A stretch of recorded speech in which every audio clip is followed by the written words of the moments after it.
rafetlu seen ànd ak Seneweb TV ak seneweb.com mbokk internet yi dalee nag jàmm fii ci kon ultimatum di plateau bi ñu leen jagleel tous les jours wala bokk du lundi au jeudi ñu leen ci waxtaanee ak fait d'actualité tey jii tamit lu ñeel actualité ak lu ñeel ki nga xamante ni moom la soxol xam-xamam màcc ci luñ ko war a nag laaj mu nar a soxol nag tey jii suñu waxtaan waaye laata ma koy présenté wala ma koy jox muy nuyu ak yéen internet yi Babacar Kébé dama lay nuyu am mbégte bu baax toogaat ak yow. Aïda maa ngi lay fay di nuyu aussi également mbokk internet di Seneweb bi nga xam ne saa su nekk dañuy teewlu seen émission bi nga xamante ni moo di ultimatum comme ni nga ko waxee à chaque fois day dellu si waat ci li nga xam ne moo ñëwal wàllum actualité loolu moo ñuy poussé aussi ñi ci dalal ñi nga xamante ni seen xel day màcc bari ci ay ponk yu bari te wute loolu tamit nag moo tax tey ñu am fi gan boo xam ne bu spécial la ngir waxtaan ak moom ci li nga xam ne moo di wàllum actualité donc ci kanam tuuti Aïda. mu ngoo ko kon suñu gan du kenn ku dul ki nga xamante ni moom moo di Fadel Barro ñu gënoon koo xam nag mu doonoon ay jamono coordonnateur bu Y'en a marre waaye jamono ji nag ma ngay yor kàdduk mouvement bi nga xamante ni moom moo di jàmmi Kaolack Fadel am nañ bégte tey dalal la fii ci Seneweb. jërëjëf mbokk yi d'abord monsieur Kébé comme madame Niass. ma mbégte répondre ci seen plateau pour beaucoup de raisons parce que ay ndaw bu ñu nekkee ci métier di ci góorgóorlu pour que yëgal métier moomu ba ci kaw. man mi nga xam ne ci corporation boobu laa bokk wala ci laa bokkoon. bu ñu ma invité dama am sawarte ñëw mu wóoru ma ne ay journalistes lay waxal. loolu dama leen koy waxee aussi pour vous encourager tous les deux. beneen bi ci topp mooy ko aussi internetu Seneweb bi pour ça waxtaan bi. di ñaan yàlla mu amal njëriñ Sénégal parce que loolu kese mooy li am solo. am na solo ñun tamit mbégte la ci ñun. ak ni mu xatee nga répondre suñu invitation te du ñàkkul ne Kaolack sax nga jógee ñëw ba fii waaye nag li ko jar moom moo ko jar. alors li soxal nag li sa ñëw fi nga xamante ni moom moo di à Seneweb bëri na waaye fa ñu koy dooree moom moo di Fadel Barro dañu ko xamee woon ci ay jamono journaliste de base. mu jógee ci wàll wi dugg ci wàllum activisme. maanaam di xeex ak yelleefu nit ñi ak lu ñeel wàllum démocratie ba mu yàgg ci atum 2021 bi ñu gis ko mu taxawal mouvement tuddee ko jàmmi Kaolack lu ko wundu li ko wundu mooy cheminement bu naturel la c'est-à-dire que loolu cheminement bu naturel la parce que li ma dugaloon ci journalisme dafa nekk ci man maanaam fexe ba parce que lan mooy journaliste man boog sama conception journaliste dafa méngoog benn conception bu journaliste bu mag nekkoon ci benn média bu mag bu ñu nooy Washington Post doon wax naan maanaam je suis potentiellement en conflit avec tous les pouvoirs organisés maanaam koo xam ne dana fexe ba képp ku yoree as colloktanu nguur ak doole mu fexe ba doole jooju di ko teg askan wi jaay ko mu noot ko wan ko loolu nag du saa gën a da ngay nekk opposant mais da ngay nekk lu ñuy contre pouvoir maanaam fexe ba lépp luñ jug mu jëmale ko ci askan bi nga leeralal ko askan bi ba mu leer ak atta commerçant sax xam nga am na doole ci askan bi parce que am na pouvoir jaay ko dara nga di ko leeralal askan bi balaa mu jënd mu xam li muy jënd képp kuy wax aussi bu waxee ba pare bokk na ci suñu métier bi ñu def suñuy chronique leeralal donc juste pour que am une meilleure opinion publique la loolu bu ma ciy dugg ci journalisme dafa fekkoon mu nekkoon engagement bu ne ci man parce que boo xoolee sama parcours ci dama naan école SAM 2 bu Kaolack ba yegg ci école journalisme bu mujj génnee muy ISIC ak ba ma génnee ci loolu daara ji ma nekkoon ak ci mbedd mi ak sama mouvement associatif ak lépp lu ma mus a def dans ma vie yàlla dafa def ni dama mus a bëgg di góorgóorlu di rëj ji ba nit ñi dajaloo ngir mango yu ñor ñëpp jot ci ndax mu lu baax loolu yàllaa ma ko bindee du ma ni yàllaa ma ko bindee sax dama naan xëy na yar la yarin la parce que aussi doo ci mu dégg àdduna yar dafa am solo sama yar noonu lañu may tabaxee ba nga xam ni ak aussi rapport bi ma am ak sama bopp ak sama famille ak sama yaay ak sama yooyu daf lay former nan lay former ma yaroo ci kër goo xam ne sama ñoom maam niñ ma yare samay sœur ni ma leen gisee ñuy doxalee samay sœur sama environnement modèle yi ma am mënul loon produire lu dul nit koo xam ne dafay regret ji pour que le plus grand nombre jot ci lu gën ci ñoom loolu moo ma dugal ci bi ma demee ba jàng ba pare ma dugg ci journalisme moo ma dugal aussi ci activisme parce que lan mooy activisme ñun nit ñi ñoo ñu tuddee activiste mais ba ñuy jóg dañu jógoon rek ngir coupure courant yi dakk 3e mandat jeex ci réew mi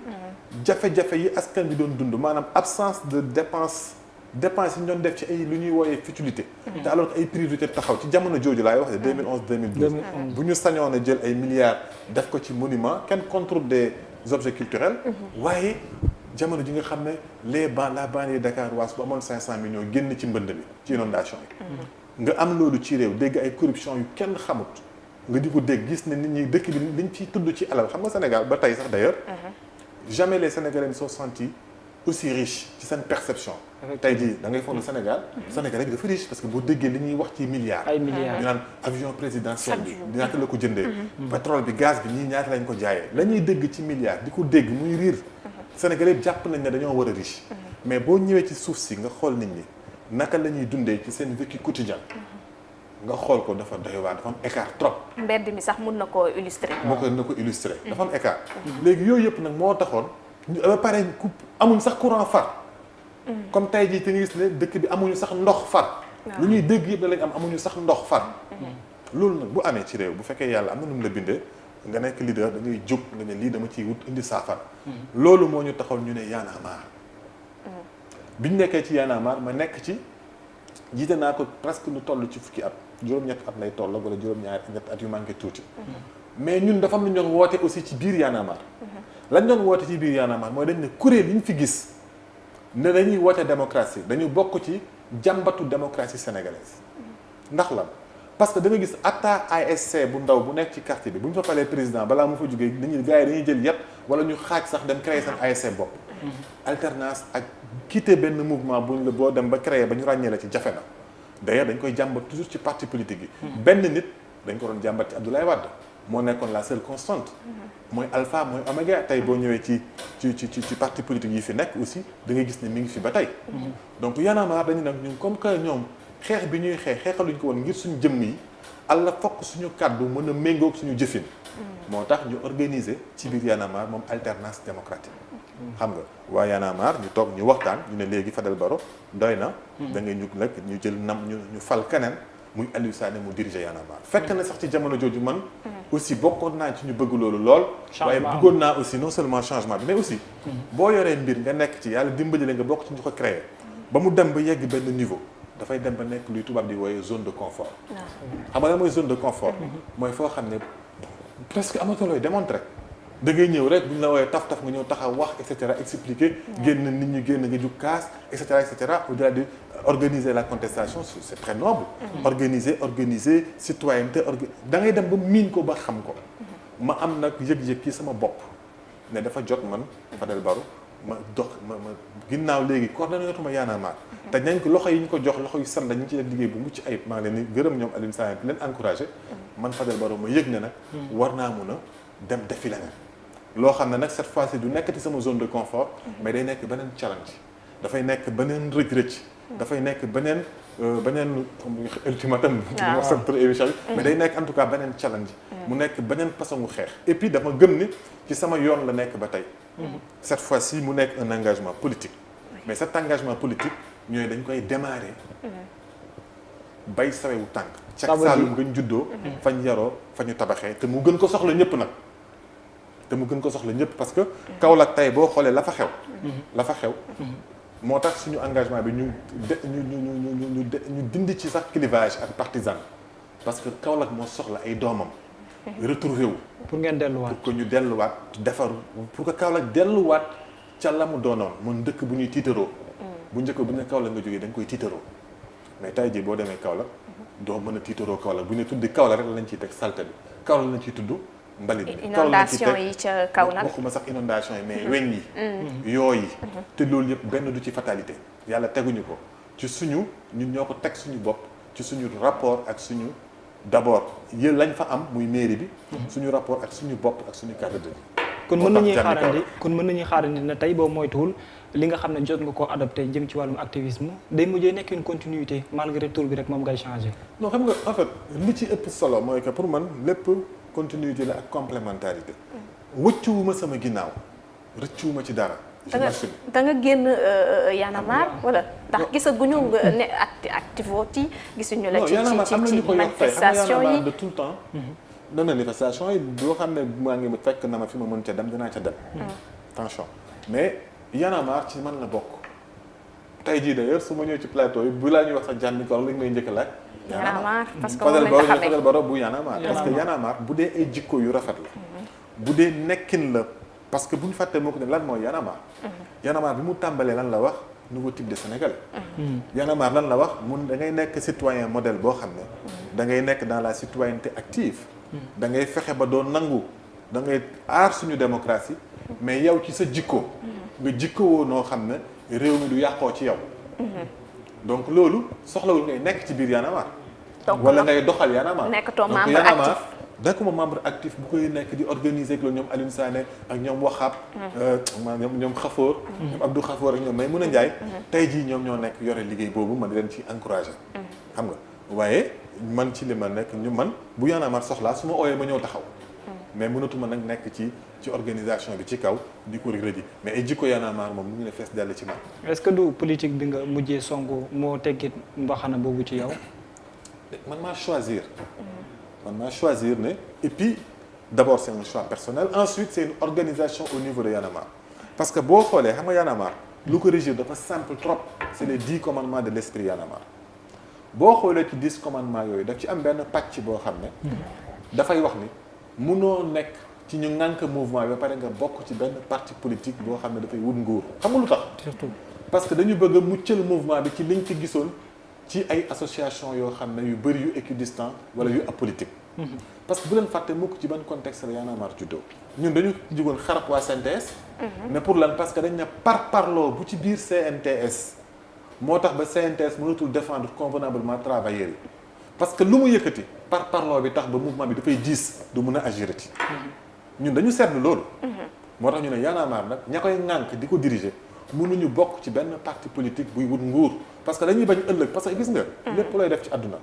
da nga war a fexe ba mu dépasser la yow sa jëmm ji boo buggee mu amal njëriñ réew ma un leader dafa war a am capable di xool réewam dans les 400 ans les 300 ans les 1000 ans à venir acte yi muy posé dafay xool nan lay dépasser jëmmam ji moo tax d'ailleurs quand les gens me parlent de ma candidature dama ne leen effacer leen sama jëmm ji mais la ñuy samp ndax baax na ci réew mi wala baaxul ci réew mi te comme ba ñuy samp Y'en a marre dañ ne woon dañuy xool ndax baax na ci réew mi wala baaxul ci réew mi dañu bëggoon pour mu gën a baax ci réew mi ñu ne ñoo ko ŋànk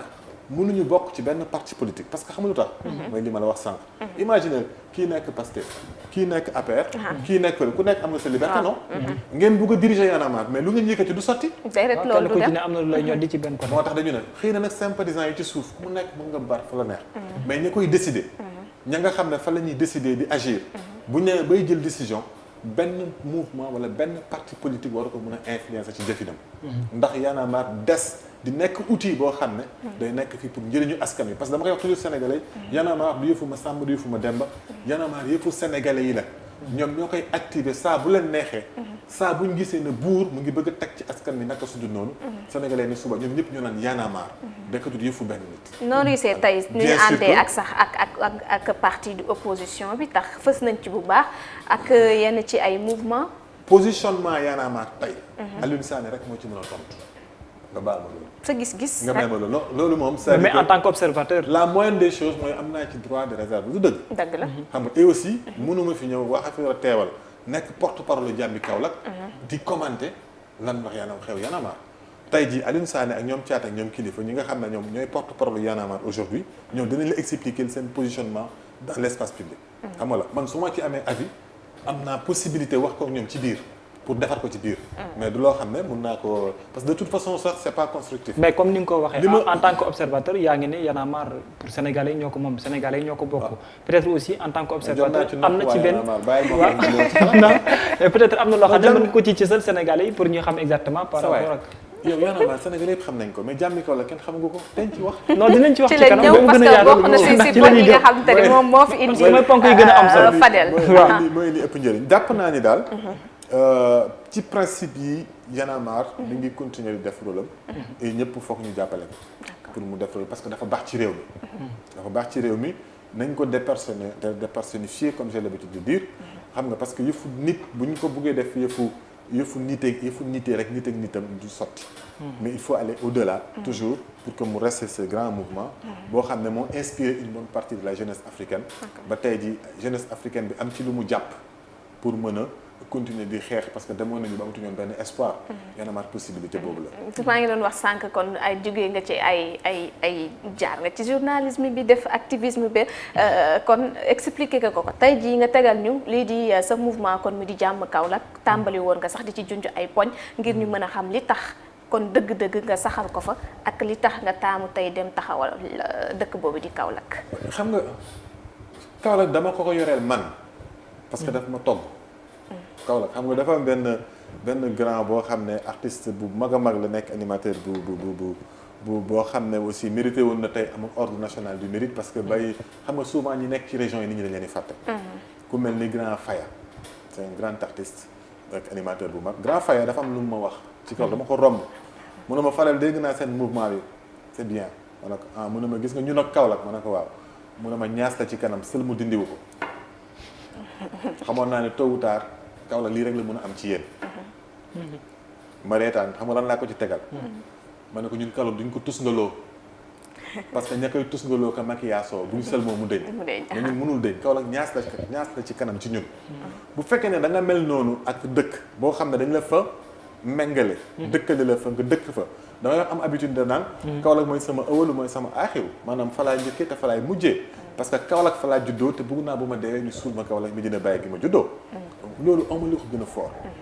donc ci diggante bi bu fekkee ne am nga benn projet am benn vision parce que aussi tout ça c'est une vision. c'est vrai am gis-gis ci réew mi. nga bëgg ko doxal te nga xam ne gis-gis bi politique la mënuloo ko tàmbali fenn mënoo ko def fenn lu dul d'abord fi nga dëkk. dellu Kaolack bi pour man au-delà de dellu Kaolack c'est un appel que je lance à tous les fils de ce pays qui viennent des terroirs. képp ku jugee ci gox-goxaat surtout nga dem ba nekk un leader connu au plan national boo delloo sa gox nga jëm ko defar li ngay amal njëriñ sa gox moo ëpp li ngay nekk Dakar di wax ak a kaas ak a defar. effectivement xam nga lu tax il faut dédécariser ce pays bokk na suñu problème yi. pour man y a une démarche pédagogique qui veut que un peu montrer que mun nañu dem ba nekk un leader national nangoo dem bale suñu buntu kër yi d'abord. c'est extrêmement important il faut que ñu amorcer ce voyage-là xam nga ginnaaw bu ñu demee àdduna tukki dem jàngi fu nekk Y en a marre journalisme dem uti expérience ba mu bari am ay networking connecté ci àdduna bi xam fu àdduna bi toll am ay partenaires dem ba àdduna di la xool da ngay jël regard boobu nag ak intérêt boobu ak njëriñ loolu nga foog ne mun na la amal njëriñ sa réew nga njëkkee ko fa nga jógee fa nga tàmbalee parce que foofu ñoom ñoo ko gën a soxla d'abord man pour man loolu mooy pertinence su dem d'abord ci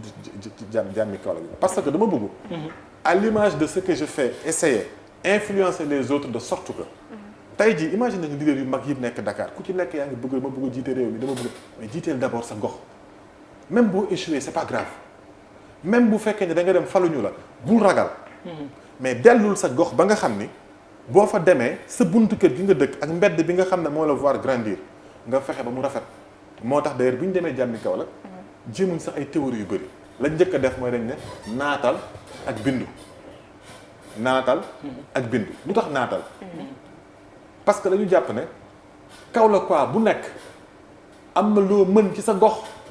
loolu soxlawut état soxlawut mairie balaa ñuy waxu question de mairie ak municipalité chaque Kaolack quoi ça veut dire que chaque citoyen peut faire quelque chose pour devant chez lui am na yoo xam ne ça nous est accessible pour man nag loolu mooy politique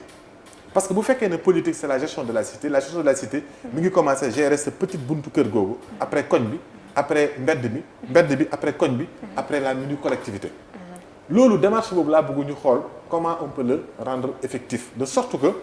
au lieu que ñu continuer de compter sur un maire pour mu ñëw defar comment on peut compter sur l'ensemble des forces vives de ce pays moo nam ces populations mooy première doole gox-goxaat première doole boobu nag naka lañ koy organiser moo tax ñu ne la naatalal lan mooy naatal bu fekkee buntu kër gi dafa tilim bale ko bu fekkee dafa manqué garab jëmbat fa garab bu fekkee ne Kaolack dafay am inondation wàqil ñun ñu ñëw ànd ak yow ñu wàqi ndox bi génn xam nga la bu fekkee yooyu la nañu ànd dem uti ay garab ñu puudar ndox yi nga xam ne dafay taa pour que yooyu bañ a ëpp bu fekkee ne nga joxe moustiquaire lépp loo mën def ko naatalal sa gox benn ñaareel bi ginnaaw boo amee loo mën a def ci sa gox am na aussi loo mën a wax ci sa kër c'est vrai parce que tu peux dire quelque chose mais aussi tu peux faire quelque chose mais aussi tu peux dire quelque chose qu'est-ce que tu peux dire li gën a pertinent lu un citoyen mun a def pour gox-goxaatam xam nga mooy la mooy mu bindu enregistré xam nga derrière de bindu inscrire wane seen bopp ci liste yi inscrire ci liste électorale yi certes waaye bindu pour ñuy defar gox bi ça aussi ça fait partie de ce qui est plus important waaw bindu c'est-à-dire derrière le concept de bindu s'enregistrer sur les listes électorales pour pouvoir dire ton mot le moment venu il y a ça mais il y a aussi le fait que je m'inscris pour ce que je veux être volontaire pour tabax sama dëkk donc il y a cet acte symbolique là bu ñu bëgg aussi amorcer à travers le concept de naatal ak bindu waxaguñ sax waxu élection tollaguñu fa balaa ñuy wax waxu élection dañu bëgg rek sa candidature fi mu ne ndax dëggal nga ko wala ba tey da nga accès wu rek ci kon liy nekk contenu Jàmmi Kaolack mooy li ma lay wax nii di ko répété waat c'est-à-dire que balaa ñuy wax waxu candidature parce que pour man la candidature va inéluctablement arriver dawuma ko te dinaa ko assumer le moment venu mais balaa ñuy yegg ci dama bëgg rek ñu am dem li ne àdduna lépp looy def dafa war a am méthode war a am pédagogie defuloo ko pour sa bopp wala ngir politique kese mais da nga koy def pour ndaw yi xool ci yow ñu mën a am benn exemplarité donc guise de motivation là par rapport à Kaolack voilà parce que aussi c'est surtout na am njëriñ déclarer aujourd'hui de candidature ban njëriñ la am Kaolack nga ngi mel ni foire au candidat ku nekk jug ne may candidat ban njëriñ la am waaw bari na fa loolu def ban njëriñ la am pour man d'ailleurs nee naa leen candidat yooyu yëpp kenn ku ci nekk bu dee dëgg la au lieu que nga dem ci télé bi naan maa mën naatalal bindal xale yi ci liste électorale yi parce que moo jiitu lépp parce que damay wax toujours ne sama góor gi ci Kaolack Pasek daf ma koy fàttali mu ne municipalité bu nekk dafa am ñett pouvoir yoo xam ne askan bi am na ko maanaam ñett moyen maanaam ñett outil pour defar goxam ba ci njëkk mairie c'est un moyen non waaw mooy bi njëkk ngir gën a jege askanam waaw am na beneen moyen l'état parce que l'état donne des moyens à la mairie wala mu ñëw defar directement du dëgg mais am na bu leen jiitu ñoom ñëpp xam nga mooy ban yow le citoyen de cette collectivité là yow mi fa dëkk yow mi ko bëgg yow mi ko xam lan nga mën a def pour sa gox baax mooy le premier moyen avant que ngay jot ci mairie boo ko jotee dimbal la boo jotee ci état pour mu ñëw dimbali li ndimbal la mais ndimbal la njëkk yaa ko yore te dama bëgg jeunesse sénégalaise bi particulièrement jeunesse kaolackoise bi conscient ci loolu xam ne ñoom d'abord ils sont les premiers moyens pour développer pour faire épanouir pour que seen gox-goxaat am beneen yanji te moyen boobu bokk na ci nag non seulement di nga naatal mais bindul pour le moment venu sax boo bëggee mu soppeeku parce que boo bindul doo mën a soppeeku doo mën a soppi dara soppeeku bi est-ce que bu ñu paree ci loolu nag madame Niass nga baal ma on parlera de candidature mais pour l'instant dama bëgg candidat yeeg ñi ne candidat lañ ak ñu ne dañu bëgg Kaolack ñi ne yëpp nañu fexe ba naatal ak bind xale yi est-ce que dina yomb tey sax ci askan wi carrément ñu mën a adhérer parce que gis nañu fa nga xamante ni moom moo di Kaolack ñi fa ñëw ñëpp ñu ci ëpp comme ni nga koy waxee amul kenn koo xamante ni mi ngi wax ci wàllu nañu daal di jiital li nga xamante ni moom moo di intérêt Kaolack waaye te boo ko xoolee sax boo ko xoolee bu baax a baax benn côté day dem ba day méngool que ni li ñuy faral di gën di nemmeeku te muy dugg ci li nga xamante ni mooy wàllum candidature yi tey multiple tey ni mu baree noonu à chaque fois kenn ku nekk ñëw tàbbi kenn ku nekk ñëw tàbbi tey est-ce que du mujjee dem bay niróo ab xëccoo wala comme maanaam loo xam ne daal géew bu wala sabar bu tas la comme neex rek nga ñëw dugg sa tànk. gis nga monsieur Kébé ak madame Niass. loolu ñoom la concerné ñun loolu taxuñoo jóg. xëccoo googu. taxuñu jóg. la finalité c'est pas une mairie. la finalité c'est la transformation de notre ville. Le changement de notre ville c'est le visage de notre ville donc xëccoo googu ak rëg-rëg ji foog ne mairie kese nga ko mën a defaree taxuñoo jóg moo tax d'ailleurs ça ne me gêne pas vraiment danaa leen d'ailleurs gisuma fa sax adversaire lu ma fa gis mooy ay potentiels partenaires pour ñu tabax ëllëg bu fekkee li ñuy wax dëgg la ñoom dina poser candidat bu dee ñoom ñëpp li ñuy wax dëgg la c'est tous des potentiels partenaires parce que dama jàppale aussi benn nit amul solution bi man Fadel Barro su ma ñëw ne man kenn rek may defar Kaolack damay nax sama bopp wala ma nax nit ñi pour ñu fotel ma mais li dëgg mooy Kaolack da mën nañ ko tabaxal sax un dream team xam nga la ñoom dama jàpp ne ñoom ñëpp ay club lañ mën nañu booloo maa ngi ñëw avant nga yegg ci booloo bi il faut que nga laisser ma développer cette idée là mooy que bokkuñu lu ñuy xëccoo képp koo xam ne mairie moo la tax a jóg boo ci jotee boo ci jot xaru wala mu jaral la nga ruiner sa bopp def lu nekk man ruiner boobu dama koy ruiner ci askan bi na xale yi yeewu. lan mooy sa particularité li ma tax a jóg li ñu tax a jóg ñun waa jàmmi Kaolack ba jot ci nopp ndawu Kaolack gi ba ñu xam doole bi ñu am pour defar seen dëkk ñu bëgg nag ci chemin boobu mairie mu am gagné mairie mu am ñàkk a gagné mairie mu am coppite gi ñu bëgg Kaolack buñ gagné mairie dina am buñ gagné wut mairie dina am xam nga lu tax parce que dañ ciy nekk moo tax ma ne la naatal ak bindu gi dañ ko commencé suñu buntu kër yi est-ce que dafa soxla mairie bu mairie ñëwee buñ jotee mu dimbali ñu ci day gën a baax buñ jotut ñun ñoo ciy nekk xam nga loolu kenn mënuñu ko aaye donc moo tax on n'est pas sur les mêmes paradigmes ñun dañu bëgg yëf yi soppeeku ñu bëgg ko commencé ci suñu buntu kër yi ndànk-ndànk bu jëlee 20 ans bu jëlee 10 ans bu jëlee 8 ans d'ailleurs balaa nga koy am na sànq ki ma ko wax ma ne ko balaa nit ñi di xam ne la ñuy wax nii jóg nañ ci te déterminé wu nañ ci bu élection yi passé parce que mu ngi mel ni d'ailleurs te bu ma ko waxee nit ñi mën nañ ma gëm ndax ñëpp foogoon nañ ne Y'en a marre bu Abdoulaye Wade jeexee mu jeex du dëgg waaw nit ñëpp ne Y'en a marre moom xëy na bu Abdoulaye Wade demee rek mu jeex mais bu Abdoulaye Wade demee taxul ñu ne fi donc am naa passé boo xam ne su ma waxee nit ñi ne li ñu yëkkati nii pour defar dëkk bi la quels que soient les résultats le mouvement incha allah bu ko yàlla bëggee bu ñu ci yàlla dimbali danañu fexe ba mu des fi pour lu amal njëriñ Kaolack donc ñun c'est ce mouvement là qui nous intéresse plus ni ñu mën a yeewee ndawu Kaolack yi nan lañ mën a ñun ñu jokkaloo ñun waa Kaolack yi ñi nekk ci diaspora bi regarde les diaspora de Kaolack fii ci Dakar bu ñu doon mobiliser diaspora Kaolack bi sax xëy na yéen ñëpp kenn dootu fi des xam nga yow xam naa ne boobaa da ngay dellu sagata damay dellu sagata mais ku nekk dellu sa gox pour ñu defar ko li nga jàng ci biti bu ñu ko defee noonu bu ñu ko mobiliser ñi nekk Dakar ñi nekk bitim réew surtout ñun ñëpp bu ñu mobiliser suñu moyens ak suñu korkor yi ak man da xam nga lu tax jàmmi Kaolack ma gëm ne à la kulli xaal dafay am résultat parce que dama gis ci Kaolack ay doxalin bi ba pare adopté nañ ko tàmbali adhéré avant jàmmi Kaolack di ñëw sax dañu parce que dama gis ci association yi fa nekk xam nga ay Kaolack ca kanam ay ku lim juum kenn ku ci nekk fa nga nekk yaa ngi góorgóorlu di rëj-rëji pour korkoral pour sa koñ baax ma gis diaspora bi di dem di yónnee ay moyens pour defar seen koñ yi xam nga ñii di sax di jënd ay matériel hôpital di ko yónnee hôpital mais souvent municipalité bi n'est pas assez structurée assez organisée pour accompagner cette dynamique où ce sont les Kaolackois qui veulent voir une autre image de leur ville dafa exister ba pare dafa manquer rek une structure ak surtout une municipalité boo xam ne consciente des enjeux une ville smart qui réfléchit et qui pense en fonction de son monde d'aujourd'hui se connecter à toutes ces ressources possibles maanaam mu lëkkaloo ak li mu mën a am fu nekk ak lu mu mën a jokkoo fu nekk ñu boole ko pour defar Kaolack parce que manqué wut Kaolack mais tey jii boo rombee Kaolack da ngay am impression que waa Kaolack anañu ndax Kaolack waaye ñoom xanaa ay yaafus lañu ndax am na ay autorité sax yu fa nekk am na ay autorité yaafusuñu ñàkk ñu fayda ñi ngi ciy nekk ñi ngi ci góorgóorlu demal Ndorong demal Bongre boo demee Bongre nga gis ay ñoom grand ama toujours dama leen di citer que ça les allées là ñoom Camille Délivrance maa ngi leen di nuyu au passage wala ñoom grand les Sow xam nga wala ñoom grand Birima yi fay fréquenter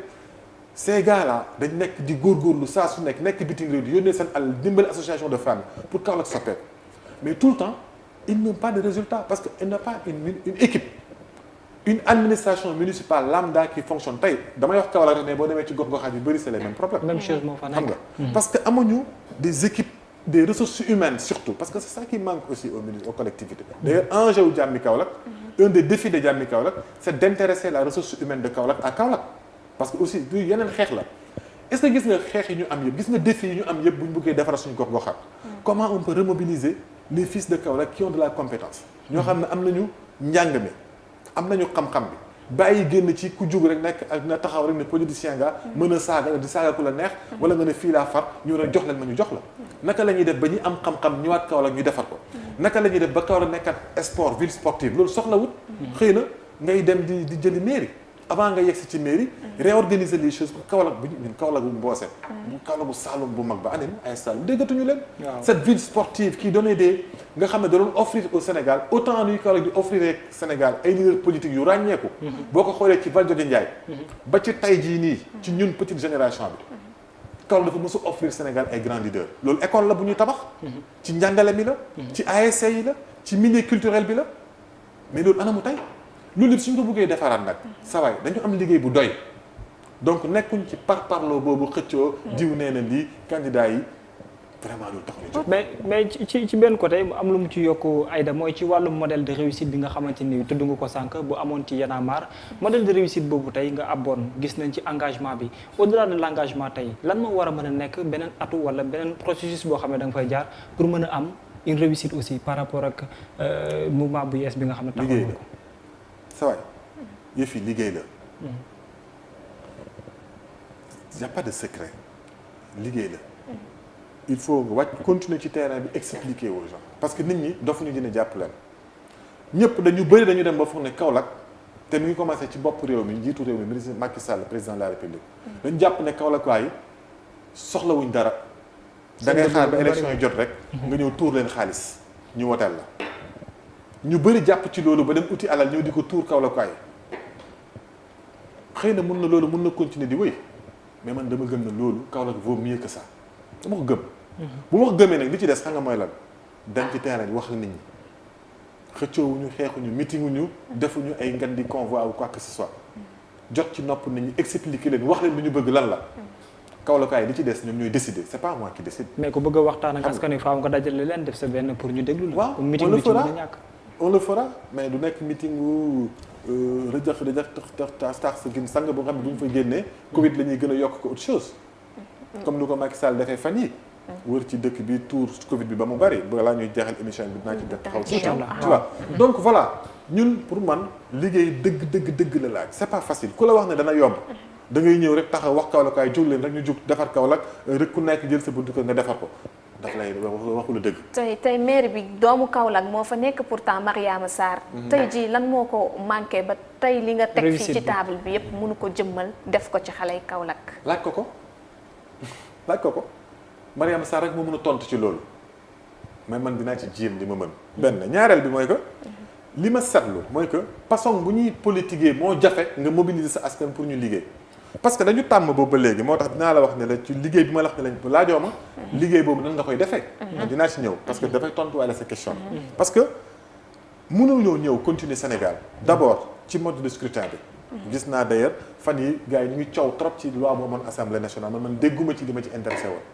parce que bu ñu demee bay changer loi électorale bi foogoon naa ne dañ ci yokk ne mode de scrutin bi ñuy fexe ba mu démocratique parce que aujourd'hui démocratique wul dafa des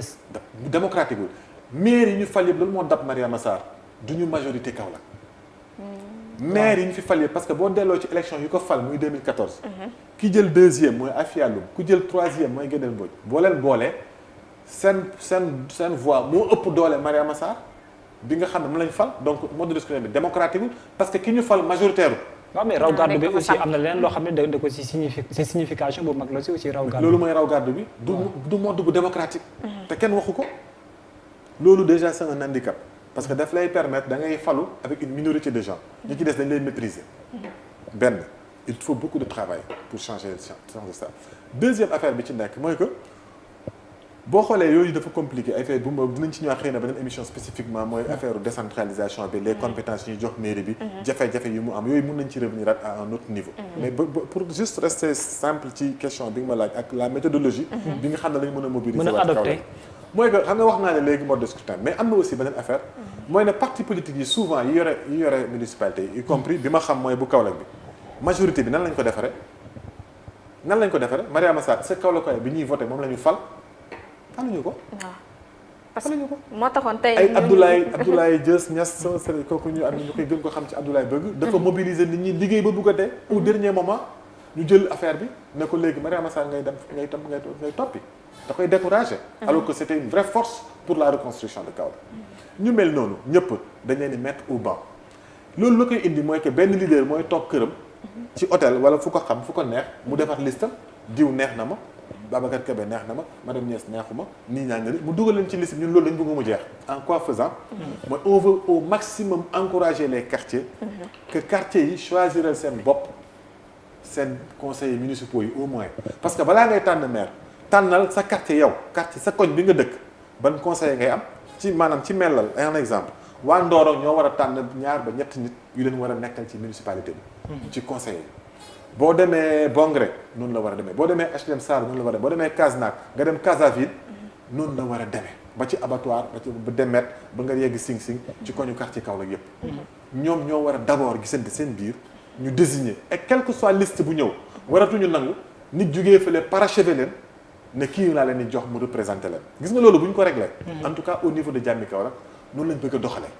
méthode boobu ngeen bëgg a àbb moo tax ñuy def jàmmi gox-goxaat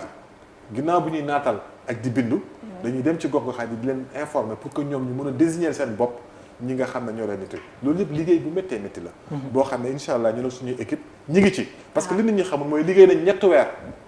atta ñuy lancer avant lancement bu Jàmmi Kaolack parce que liggéey na politique pour man li ma ko jàppee moyen wu jaamu yàlla la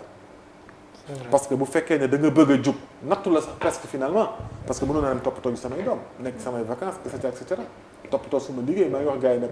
li may gagné ci samay frais de consultance moo ëpp li ñuy fay ci mairie Kaolack mais à un moment c'est une obligation aussi bu la yàlla bindee noonu nga jug taxaw nga wax nga def nga organiser nga regret ji pour yëf yi baax parce que dama jàpp ne Sénégal mun na baax mais balaa muy baax day fekk gox-goxaat yi baax dama naan d'ailleurs bu Kaolack baaxee Sénégal baax bu gox yi baaxee rek parce que j'ai l'habitude d'expliquer que réew bu nekk citoyen bu nekk da nga am toujours benn gouvernement bu la gën a jege boo xam ne da nga daf la accessible pour nga transformer les choses mooy sa mairie parce que nguur ga ca Kaolack mairie Kaolack la balaa nga jot ci nguuru pouvoiru Macky Sall bi fële ci kaw am na nguur bu la gën a jege bu gën a accessible ci yow parce que nguur la mairie nguur la maire bi mooy président bi conseillers yi mën nañu jouer comme assemblée nationale moo tax nga xam nga lan lañ bëgg ci Jàmmi Kaolack incha allah bu ñu yàlla mayee bu ñu bëgg même bu ñu gañew dinañ leen ko pousse ba ñu def ko dañ leen wax ne loolu mun na nekk mooy que conseillers municipaux yi gis nga ni ngay gisee débat en direct télévision yi ñu koy def assemblée nationale bu amee événement yu mag ñun dañu bëgg délibérer conseils municipaux yu Kaolack yi muy nekk en direct ci rajo ak télé ya fa nekk maanaam ay Alfayda xam nga ay TVS xam nga ak ay Kaolack TV dañu bëgg ñu ko fay def en direct ba nga xam ne askan bi saa su nekk mi ngi xam lan moo xew ci goxam ñaataa fa dugg ñaataa fa génn fan lañ koy dugal parce que boo ko defee rek dina xeex sax absentéisme bi parce que bëri na ay conseillers yi ñuy fal keroog bañ leen falee lañ gëj a teg seen tànk xamuñ sax yoonu mairie bi ñu ngi toog Dakar gi te ñu koy gis ci mairie yu bëri yu dul même Kaolack moo tax Kaolack mën na nekk un exemple ci beneen façon gérer municipalité Kaolack mën na nekk dama gëm ne comme loolu c'est sa vocation parce que c'est une ville carrefour Kaolack a toujours été l'espace de tous les possibles Kaolack est-ce que xam nga Kaolack yow te am na ay atu waa Kaolack dañu mës a graaw gis nga njaayum ndox Kaolack la commencé yow boo doon romb dem Kaymoor di nga ci xam dara ca garage Nioro ba Kaolack nga daan dem gis ku nekk di regret ji jël benn mbuusu ndox ñaar dërëm ay sachet ndox boo demee ci garage Nioro bi avant sax muy commencé boobu xam nañu daan def da nga daan stade dañ koy def ci siwo dëpp ci pot boo ñëwee boobu jamono yu feebar yu métti yi bëreegul ñu jox la ndox nga tànk naan kopp dërëm pot ñaar dërëm loolu Kaolack waaye ñoo ko doon inventé pour s'en sortir nga daan dem dawal Jakarta ñun jëleewuñu ko Ghana de jëleewuñu ko Mali wayaan Kaolack la tàmbalee xam nga nu mu tàmbalee ñaari góor yun man for naa ci wewu nag ñu ne ma koy nettali ñaari góor ñoo xam ne dañu jógee woon côté Bawol ñëw installé wu Kaolack dëkkoon Ndorong Touba Ndorong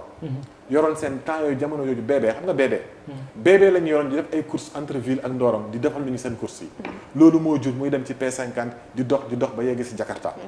donc y a cette politique Kaolack dafa mos a am culture débrouille ak ñafe man ville boobu laa xam maanaam esprit créativité bi waaw man ville boobu moo ma yar ville boobu nga xam ne dafa am ay possibilités ville boobu nga xam ne sport la culture la dem ci ay ASDES ay GRADES ay professe ñëpp nekk fa di yeete di rëj daayira yi fii nga fanaan dem mu nekk ay nouveau type de daayira dañ fay toog di wax xam-xam non pas pour zikar ba après dem toog fa di waxtaan xam-xam parce que Kaolack aussi dëkku xam-xam la c'est cette ville qui m'a élevé et c'est cette ville qui a fait de moi ce que je suis aujourd'hui je n'ai pas le droit de le laisser entre des mains inexpertes ñu di ko foy alors tey gis nañu ay atu yi Kaolack am bëri na jëm nga fi yenn ak na mu taxawee ci Sénégal Kaolack du ko tuuti alors tey yow boo doon teg nii lan nga mën a teg lii tax kon Kaolack ci boppam mën a jëriñu ci li nga xamante ni moom mooy soqeekoo ci dëkkam ngir ñu koy dégg fi ñuy dégg tam yeneen gox yi moo tax ma ne le programme bi ñu am saa bu yegsee dinañ leen ko nettali parce que nettali bi ñu tàmbalee di leen nettali Kaolack bu bees bi parce que lii ma leen wax ni c'est un récit que je suis en train de raconter aux Sénégalais et aux Kaolackois c'est leur propre récit c'est leur propre histoire xam nga histoire bi am na fu mu tàmbalee mi ngi ci naatal ak bindu bu beneen jotee di ngeen yëg leneen lu ñu leen wax mais tey jii fi ñu toll pour que yëf Kaolack ñoŋ Kaolack gën a baax soxla lu muy ñëw naa leen fi wéy danañ fa def benn garage CEDEAO danañu curer fleuve bi bras de mer bi dafa dee dinañ ko defaraat xam nga marché bi Kaolack bi y a un vrai problème c'est un rouleau c'est un goulot marché Kaolack bu nekk benn dafa mel ni dafa xoj Kaolack en terme environnemental ndax nu mu yàqoo chaque 2 weer mu lakk saa su nekk mu ngi lakk ay xaalis yu bëri ñu ñàkk ko fa xaalis di ko fa ñàkk est-ce que dama fiy nekk di jàmbat loolu ba pare naa leen dinañ fa def dinañ fa def li amul njëriñ li am njëriñ mooy jamono ji ci lu ñu tolloo mooy ku nekk defaral sa buntu kër bu ñu naatalee bindu ba pare danañu communiquer wante ci suñu biir naka la ñuy def pour beneen étape bi te étape bu ñu toll nag incha allah danañ ko def nañ ko war a defee def ci liñ ci war parce que àdduna liggéey la rek ak góorgóorlu ak jéem li ci des kenn rek ko mun mottali na muy yàlla suñu borom moo tax ñu rassuré wu parce que aussi demuñ ci ak benn pression boo xam ne que forcément wuy échec dina am réussite vraiment on n'est pas là nekkuñu ci xam nga ci lu ñu nekk mooy def lu ñu war parce que loolu mooy modèle yu ñu Kaolack jox comme exemple toujours ma koy nettali ne Kaolack dafa am ay références yu extraordinaire dëkku Cheikh Ibrahima Niass la Baye Niass tabax benn dëkk bu 1929 la ko créé Medina Baye mu def tuuru àdduna nga xool Serigne Bassirou à côté Mbacké ak tout ce qu'il à partir de Ndorong nu mu amee beneen source de rayonnement du mouridisme à partir de Kaolack c'est cette ville là que nous parlons dafa am ay modèles mais aussi a nekk du dëkku Valdiodio Ndiaye dëkk Valdiodio Ndiaye bu ñu ko fàtte dëkku Thierno Birahim Ndaw est-ce que xam nga Seydi Birahim Ndaw ñu bëri ci Sénégal fàtte nañu ko moo rëdd stade Kaolack bi defoon ko sàkket pour nit ñi di fa fubal def ko tournoi de foot ñu jéggi ko te doomu Kaolack la mu jigéen côté Sokone nekk doomi Kaolack bokk ci ñi nga xam ne ñoo créé UPS ñoom ñoo dem jëli ay Senghor jëli leen indi leen teg leen ci wut politique ne leen kaay leen ñu politique yaa ngi dégg dirigé woon parti bi accident moo ko wàññi ci année 70 yi ba Sénégal dem ba fàtte ko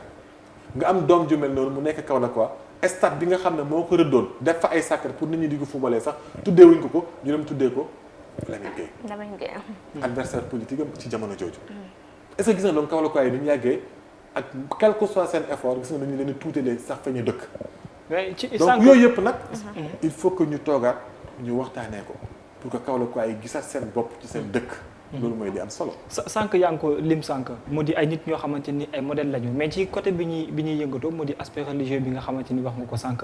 forcément dina am benn influence boo xamante ni mën na ko teg ci seen wàllu participation mais surtout aussi ci modèle bi ngeen di jël. tey est-ce que am na loo xamante ni da ngeen koy mettre en parallèle wala da ngeen di ñëw rek maanaam dugg ci biir adopté ko comme modèle pour mën a wéyal li nga xam ne moo di seen politique wala seen doxalin. mais xam nga en fait ku nekk da ngeen am ay sources d'inspiration toute politique est nourrie de beaucoup d'inspiration. xam nga na inspiration yi ngay am nag fa ngay inspiré wu dafay bëri te uute mënoo inspiré wu ci kenn kese wala fenn kese xam nga ça n'a absolument rien à voir ak fa nga bokk ak fa nga xam ne moom nga fa nga bokk xam nga man yàlla dafa def ni Medina Baye laa juddoo ça veut tout dire fa laa yaroo fa laa ça veut tout dire fa la ñu tarbiyale fa lañ ma yaree ça veut tout dire Baye Niass mooy sama sëriñ yaa ngi dégg mais boo demee ci sama famille da ngay gis ne sama papa xalifa la tey ci xadriya ca fa mu nekk yaa ngi dégg boo demee sama wàllu yaay seen shérif yi aussi ay samay nijaay ay xalifa lañ ca fa ñu nekk yaa ngi dégg loolu mooy sama li nga xam ne moom ma meññ mooy sama meññeef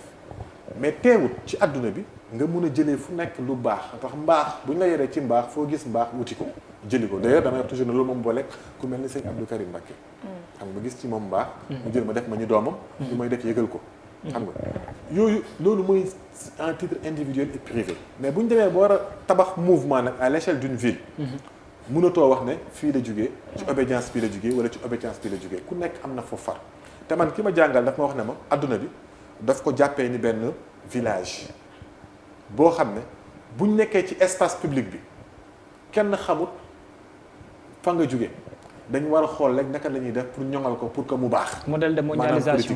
non politique mooy lan. mooy que ci biti espace public bi.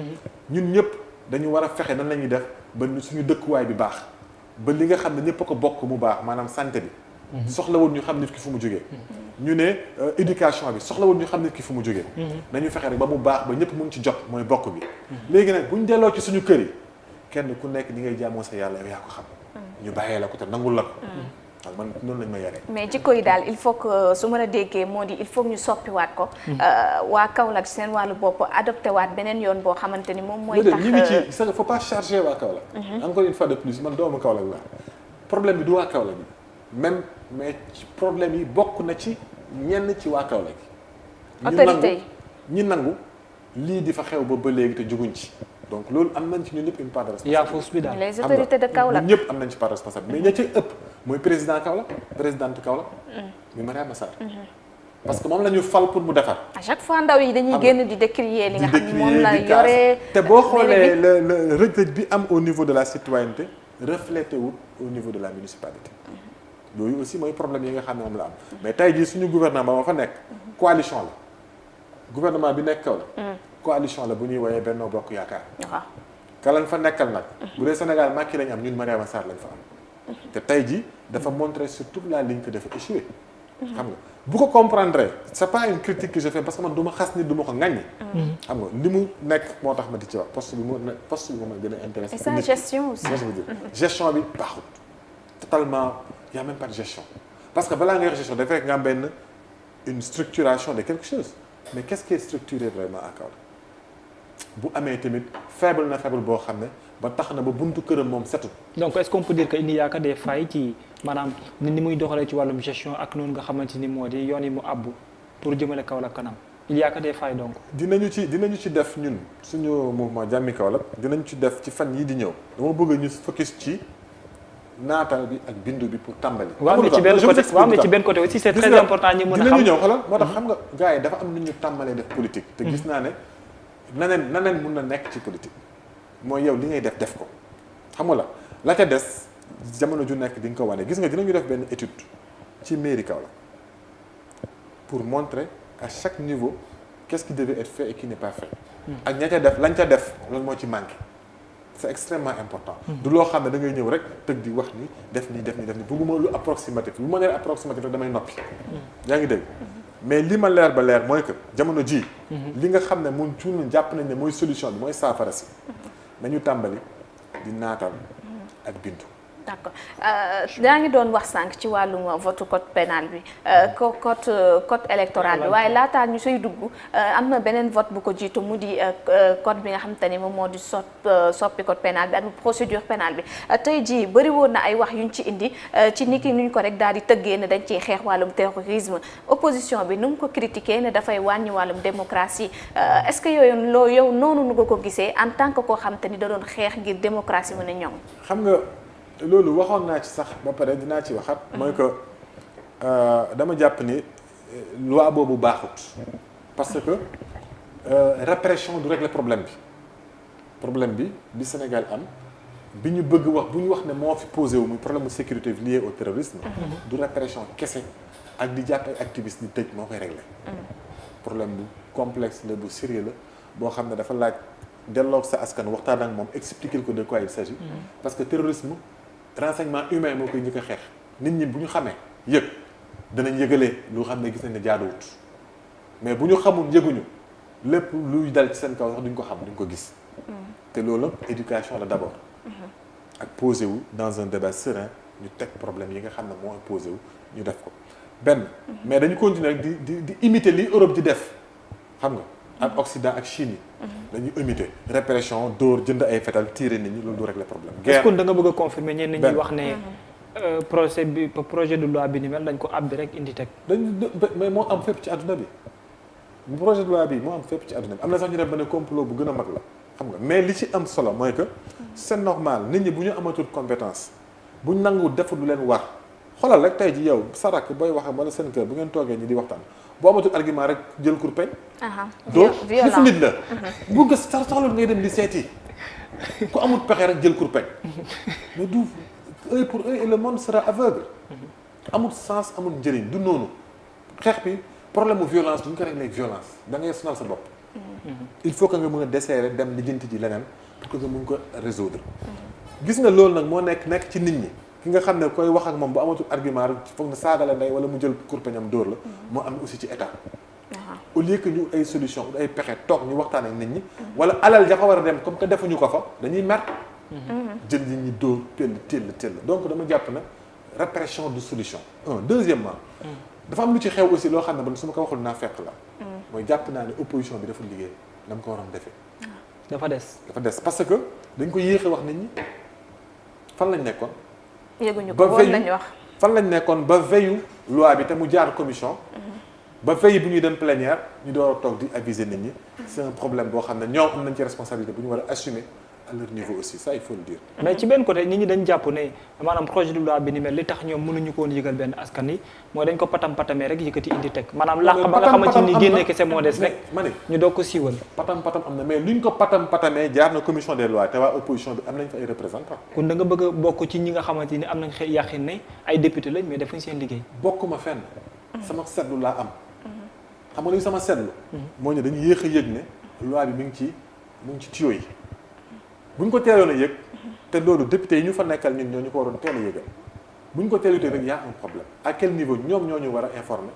te informer wuñu léegi nekkuma fi pour di accuser ñun ci pàcc bii laa bokk la bokkuma ci benn pàcc sama xalaat la am sama gis-gis wax ko est-ce que dina mën a yomb sax ñoom ñu mën a xam ne yëgal askan wi gis nañ am na ginnaaw loi boobu rek am na yeneen yu ci toppoon yoo xam ne ñu ngi ko doon voté député yi fa nekkoon jour boobu mën nga leen a wàññi xamuñu sax li nga xamante ni moom la ñu dëxëñ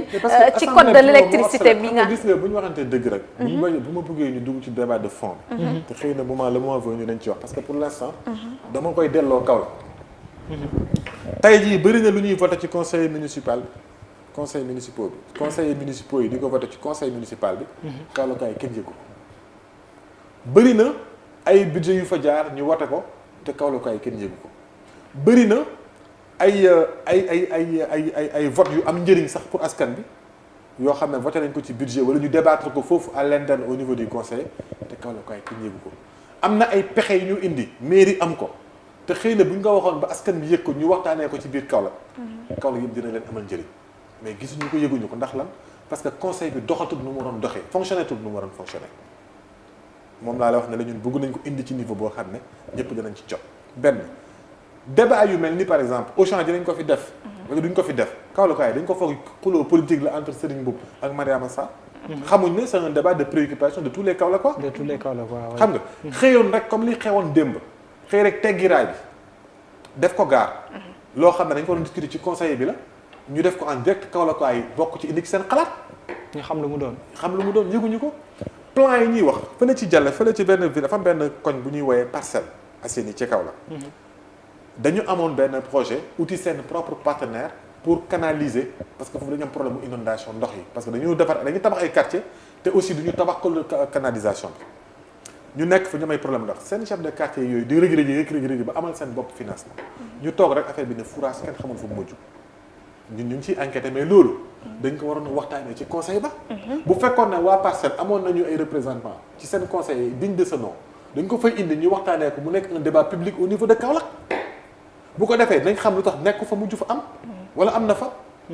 donc yooyu noonu nga xam ne on a des mécanismes pour régler ko suñu mécanismes yooyu moo fonctionné wul d'abord au niveau de nos assemblées municipales parce que mooy assemblée yu jiitu yi avant ñu yegg si assemblée nationale xam nga Sénégal la mooy suñu problème dañuy dem régler ci problème yu rëy dañuy dem régler ci kilo te am nañ libre boo xam ne toppatoo wuñu ko su ma déggee say wax mooy lii raam ak a càkk moom mujjee maam lépp a tàmbalee ci gox-goxaat yi gis nga ñun suñu engagement fële ci Kaolack dinaa la toujours dégg moom bu baax a baax au-delà du fait que dem rek foofu du dem bi rek ngay gis c'est pédagogique on veut dire aux Sénégalais que d'abord nos problèmes c'est d'abord à la base il faut les régler à la base avant ñu mun ko régler au sommet c'est ça que je cherche à dire aux Sénégalais à travers cette démarche aussi à Kaolack et au dire au Kaolackois xam nga te Kaolack mën na nekk le berceau de tous les possibles et de tous les futurs ndax moom laa gëm ça c'est vrai yaa ngi dégg tey jii li ngeen di wax yëpp di ko jàmbat ci au niveau national mën nga na xuus ci suñu kanam Kaolack man nag may leen ma wax ci boobu yaa ngi dégg parce que bu ñu ko fa réglé rek après la ci des dafay yomb waaw léegi tey comme ni nga ko cité noonu ressources yi meññeenteef yi mu ci suuf gi di ci géej gi tey jii dafa nekk loo xamante lu ñu war a mën a exploiter la pour mu jëm kanam wax nga ko sànq bien vrai mais yaakaar naa ne lan ngeen war a mën a abbu tey comme moyen pour mën ko exploiter exposer ko waa Kaolack comme ça ñi mën ci bénéficier wu. position yi gis nga ñun suñu yegsee bu ñu yàlla dimbali woon tey bañ jotoon ci mairie bi parce que mairie bi moyen la instrument la am nañu tey ji yàlla dimbali nañu ci suñu jaar-jaar xam nañ loo xam ne ci adduna bi mun nañ ko dem jëli fu nekk pour defar suñu réew. uti ay partenaires en termes de ressources humaines mais d' abord dañ compter ci ressources humaines u Kaolack may ma mobiliser leen ba pare. d' abord suñu mobiliser la ressource humaine de Kaolack munoo kenn du lu ñuy wax naan doo kenn du teg dara ci neen. loo fa munti di indi bu fekkee ne ñun Kaolack waaye amuñu cette capacité de d' organisation structurer quelque chose en tant que doomu Kaolack. ñu structurer quelque chose de solide. xam nga am ay ressources humaines yu variées yu fasantikoo ku nekk ñu ñëw taxaw di jël ay projet di ko accueillir di ko organiser que structurer suñ defee loolu ba pare man naa leen garantir ne am nañu ay partenaires yoo xam ne ci adduna bi lépp lu ñu soxla mën nañ ko indi. à partir de fi ñu dëkk Médina Baye. après ñu dem ci yeneen gox-goxaat yi. après gox-goxaat bu nekk am na capacité boobu. pour am ko mais man fi ma gën a xam laay wax muy Médina Baye parce que fa laa dëkk. à partir de ce moment donc pour man tout sera possible. mais préalable boobu laa bëgg ñu régler. parce que gis nga li ma lay wax sànq ci assemblée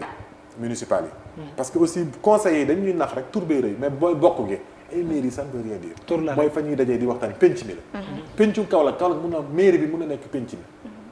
boo xam ne fa la ñuy dajaloo di waxtaanee gis nga tey ji am na yu bëree bëri yu am Kaolack suñ ko waxtaanee woon def ko un débat interne entre Kaolack quoi du yegsi fi mu yegsi wala boo dinañ ci am saafara.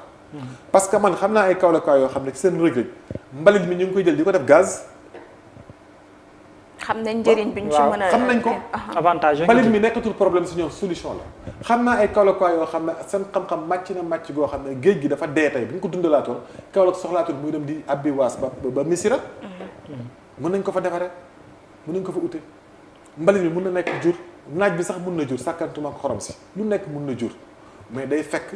ñu delluwaat nekk ay vrai maanaam voilà attends dañu dem ba jàppee ñu comme ay consommateurs kese waay alors que ñun mën nañu nekk ay producteurs waay. parce que am nañu ressources yi am nañu ressources yi sont là xam-xam bi mi ngi fi lan moo des lu des. askan wi intéressé wu tamit organiser wu organisation structuration moo ci des. nañ ci nekk mais mu tàmbale ci gox goxaat yi. d'accord alors Fadel sànq ñoo ngi koy wax mu di président Sall mi nga xamante ni jotoon na def tournée ci yenn gox goxaan yi fii ci kon Sénégal ana tey yow naka nga ko jàngatee en tant que président de la République dem na nee na tournée économique lay def waaye gis nañu tamit mu wane fa casquette chef de parti bu mu doon ba fay doon jëmmal ak a teg ak a teggi nasa ko not ci lu jëm ci wàllum politique. ñu ngi ci cappaandaw gi non. waaw ñu ngi ci cappaandaw. gis nga dama bëgg a wax rek ne tournée boobu wax naa ko ba pare lu ma ci gis ma yokk Covid vraiment ay débat bu Macky Sall pour l'instant man suma Mariama Sarr mais naa ko lijjanti ba pare suñu paree ñu door a lijjanti mais dafa am loo xam ne dama ko gis ci réew mi mu doon mu jaaxal ma mooy Covid bi parce que tournée yi ñëpp gis nañu ne bokk na ci li nga xam ne dafa ay cluster géant la yore doon déplacé wu parce que nit ñi ñuy déplacé gox par gox mënul woon lu dul jur bokk na du loolu kese parce que Sénégal yëpp a relâché mais bokk na ci li gën a tax tey ji Covid bi toll fi ma toll bi man ci loolu laa bëgg wax. troisième vague bi. waaw maanaam kon dafa mel ne Macky Sall li ñu ko doon tuumaal ne day jëlee ay nit Kaolack jëlee ay nit Dakar yóbbu leen Fuuta wala feneen. moom rek loolu moo indi. li ko moom kese cortège am gis nga ni ñu toll. moom rek avant sax ngay wax naan ay Jakar kii Ndiaga Ndiaye yi ñuy yëpp moom rek cortège am ak àndandooram ak ay xaritam bu jugee ñëpp jóg président de la République la. waxuma sax avant ngay wax ak mobilisation. président bu jugee. mobilisation bi ànd ak état c'est l'état qui se déplace aussi parce que am na ñoo xam ne foog ñuy wax ak moom saa su ne. ñoo ñëw seen i kuréel loolu rek nekk na cluster la buy dox. ku nekk ak fu nga jógee. yaa ngi dégg loolu rek cluster la buy dox. bu loolu amee ba tey ñu toll fii. moo bëgg encore une fois de plus sénégalais yi macha allah ak vague bu njëkk bi. dañ ci génn à cause de notre propre capacité de création de résilience. et de survie. soo ko seetloo sénégalais bu nekk jug dem defar ay. masque façon bu nekk gis nga ci masque bu nekk sénégalais yi. parce que wane na intelligence ba capacité de créativité intelligence bu sénégalais yi defoon. xamoo la créer ay affaire nit ñi dem ci boulangerie yi maa ngi gis ñoom docteur ñu dessiner ay affaire pour que mu am distanciation barrière yi. yaa ngi xam-xam yi génn si. xam-xam yu bëree génnoon pour que ñu mën a. sénégalais boobu laa bëgg a solliciter waat encore une fois de plus. parce que li ci commencé dee ëpp na. ñi mu dal ëpp na waxuma bëri mais ëpp na déjà. donc on peut que compter sur nous-mêmes. bu fekkee da nga am benn genre irresponsabilité au sommet de l'État et au niveau des compétences ba nga xam ne la parole du chef dem na ba ñemeetut a wax sax parce que tellement que dans ces faits moom amatut ci légitimité parce que moo njëkk a organisé meeting yeeg yooyu et continue di ko def ñu jublu ci fête bu mel ni tabaski nga xam ne population yi dañuy déplacé par ils se rassemblent déplacement la rassemblement à cause de julli yi à cause de nit ñi bëri dañ ciy profité dem takki jabar ñii dañ ciy profité dem ngoro ji ñii dañ ciy profité aji seen ngénte yi ñii dañuy donc c'est une fête boo xam ne dépassé na dimension wu tabaski simple dafay xar quoi sacrifice de bàyyi est-ce que tey askan wi dinañ pare sax pour dundee ko noonu à partir de ce moment madame Niass Allah fokk na ñun ñu jël suñu responsabilité aar suñu bopp mooy slogan Y'en a marre boobu mu defoon ci njëlbeen la aar suñu bopp aar ñu jege ku nekk bul fàtte di raxas sa loxo ku nekk utal sa gel ku nekk boo demee sa kër fi ngay jullee observer geste yi nga xam ne dina mën a dimbali sa waa kër yi parce que ñun ñu jógee Dakar ñoo war a noo ko nar a gën a wasaare ci gox ko xaar nañu aar suñu wayjur yi surtout nañu aar suñu wayjur yi nañu aar suñu jege ñaale yi parce que ñun ñi nga xam ne xam nañ lu xew ba demee ñu ñoo leen mën a dimbali donc man message boobu affaire u Macky Sall la ñuy intéressé wu mais sénégalais yi nañu puiser ci ñoom pour waneewaat encore une fois de plus que quand il y a un danger ñoom ils peuvent être à la hauteur parce que bu ñu toppee suñu dirigeants yi kese duñ ci génn on ne peut compter dans certaines situations que sur nous-mêmes aujourd'hui fu Covid bi toll man j'en appelle à ce sens de responsabilité surtout de chaque Sénégalais vis-à-vis de son prochain le devoir de protéger l'autre pour que nga mën ko muccal xam nga ñu ngi julli ji nag mënut a ñàkk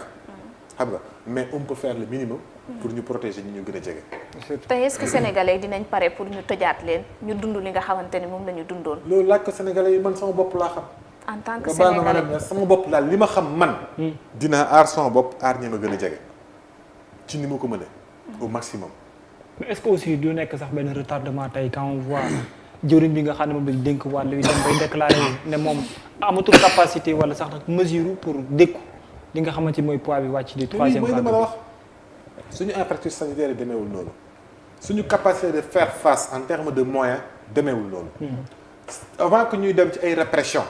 nañu d'abord compter sur la capacité et sur la responsabilité citoyens yi gis nga sama rôle ak sama responsabilité en tant que un leader boo xam ne mun na wax ci mbooloo loolu la ma laaj sama devoir man lu ma laaj mooy ma fexe ba wax joo xam ne ku ko dégg boo ko observé dina la amal njëriñ mais nekkatuma tollatuma foo xam ne ci jamono ji ne danaa wax ne pour di xarab wala xarab baax na nag mais ñu bëri ñu koy def mais may ma nag man Fadel ma fexe ba wax ji may wax ku ko dégg boo ko observé dina la amal njëriñ te dina muccal ki la gën a jege te pour man foofu laa toll tey jii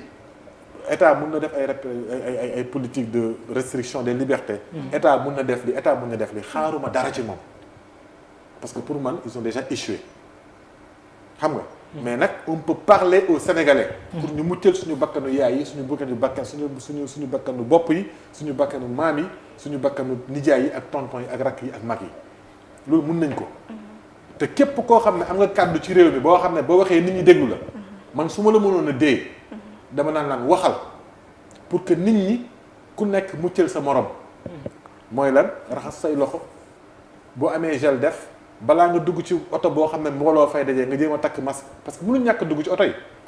booy dem ci rassemblement nga takk masque et puis observer tuuti barrière pour ki nga gën a jege parce que yow xëy na am nga ko te dara jotu la te ki nga koy wàll moom am na asthme moom am na diabète moom am na lii bu ko dalee mu dee donc kooku mun nga ko muccal pour man loolu mooy sama responsabilité en tant que leader boo xam ne mun na wax te su ma jotoon ci nopp waxkat yi ak sëriñ si ak kilifa yi wax bii laa leen wax ñu wax pour Sénégal parce que aussi sénégalais yi la avant d'en être l'affaire d'un état ou de comme ni ñu ko defee woon sax au début gisoon nañ sëriñ yu bëri dañu joxe woon bon exemple bi yooyu yëpp pour man c'est ça montrons encore que ce pays est magnifique c'est une possibilité que ñu wanewaat que ce pays là reste une exception parce que le Sénégal est une exception en Afrique on peut continuer à le rester alors ci dernière question xam naa waxtu bi jeex na gis nañ ne tamit sa xeex yamale woo ko woon fii Sénégal yaa ngi dem ci yeneen pays d'Afrique yi tey crise bi naka nga ko mën a jàngatee jamono ji waaw Afrique moom xam nga dañuy wax ne feebaru màgget la parce que li dal Sénégal xam nga d'abord na li dal Kaolack moo dal Sénégal li dal Sénégal moo dal Afrique Mali Côte Afrique d'Ivoire yëpp Mali Côte d'Ivoire Sénégal sax a tane yaa ngi dégg moo tax bu ñu tàmbalee defar Kaolack ba mu baax xëy na dañuy ñaan yàlla rek mu wasaarewu Sénégal wasaarewu Afrique mais loolu lu ma ci jublu mooy ku nekk defaral fa nga mën a defar il faut que ñu changer paradigme yi dañ ñu gëmal ne la solution vient toujours d'ailleurs ñu taxaw di xaar tubaab yi ñii taxaw di xaar chinois yi ñii taxaw di xaar arabe yi ñii taxaw di xaar japonais yi ñii taxaw di xaar waa bitim réew ñii taxaw di xaar keneen indi leen leneen pour mu baax ça c'est au niveau de africain après ñu ñëw suñu Sénégal ñu taxaw di xaar état ñu taxaw di xaar mairie ñu taxaw di xaar tel borom xaalis ñu taxaw di xaar tel financement et suñu commencé woon nag ku nekk ak la nga mën fan ko mënee nga def ko et si on commençait à compter sur nous-mêmes c'est ça le sens de l'engagement de Jammi Kaolack. d'accord alors waxtu wi ñu cëralee woon jeex na Fadel c'était un plaisir ñu dalal la fii nga xamante ni moom moo di Seneweb TV alors tey jii lan ngay tàggatoo. jërë ngeen jëf yal na yàlla def jàmm Sénégal. amiin Jammi Kaolack dafa bëgg jël jàmm tabaxee ko jàmm par les moyens de la paix construire la paix tabaxee jàmm ak jàmm yàlla rek moo ko mën a mottali. yal nañu yàlla may ndam loolu te mu nekk njëriñ ñeewal ñëpp quoi. amiin Babacar xam naa ne dinañu ànd wàcc Kaolack dem ay Kaymoor dem Ndimbu dem ay seetuwaat mbokk yi pour sax xool exactement lan la ñuy def ba rafet bi mais surtout aussi continuer modèle bi nga xamante ni wax na ko ba soobee suñu borom donc ça a été un plaisir ñu dalal la émission Ultimatum mais surtout aussi c'est que waxtaan ak yow donc di leen ñaanal jàmm di ñaanal aussi jàmm ñi nga xamante ñoo dem bokk xam ne du Sénégal ñu doon teeru di leen jox dig daje ba lundi incha allah ak Ultimatum bu yees ak yeneen invité mu nga ko kon Fadel Barro lañ fi amoon mu nekk koo xam ne ci métier bi la bokk waaye tamit mu jiite mouvement bi nga xamante ni moom moo di Jammi Kaolack donc tey moom lañ doon waxtaan ak ci ay poñ yu bëri yaakaar naa ne li ci xam-xam jariñ ñoo ngeen ko di leen jaajëfal bu baax yéen mbokk yi ci teewlu bi ngeen ñi doon teewlu jaajëfal ñi nekkoon ci xarala gi Omdito ak Modou ñëpp ñi ci jàpp lay faal di leen jox dig daje ba lundi incha allah ci Ultimatum ak beneen gan.